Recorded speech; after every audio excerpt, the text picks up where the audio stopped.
La théorie économique caractérise le travail comme un des facteurs de production. Couplé au capital, il permet donc de créer de la richesse. L'explication du chômage de masse dans nos sociétés modernes divise les économistes en deux grandes écoles.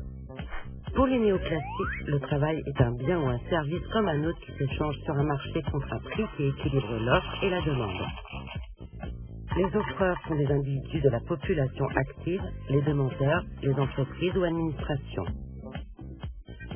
Le chômage s'expliquerait par des imperfections de marché qui pousseraient un fonctionnement hors équilibre.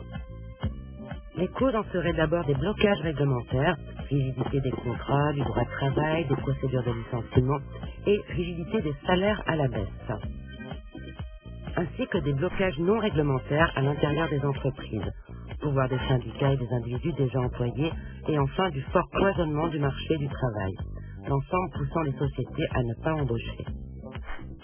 Pour les keynésiens, il n'existe pas de marché du travail, mais un pseudo-marché de l'emploi. Le prix du travail n'est pas le résultat d'un équilibre, mais un déterminant de la demande. Les entreprises n'embauchent que si elles anticipent une demande ou comblent un poste vide. L'emploi est donc lié au marché des biens et services. De ce fait, pour les keynésiens, il est nécessaire d'accroître les salaires, donc les revenus de la population, pour que celle-ci ait une propension à consommer et ainsi pousser une demande qui créera du travail.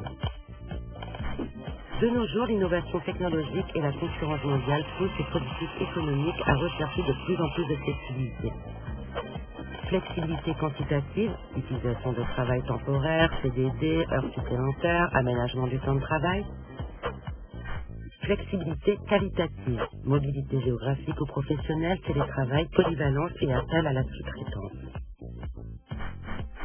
Et enfin, flexibilité salariale. Cependant, dans de nombreux pays, avoir un travail n'est pas suffisant pour vivre décemment.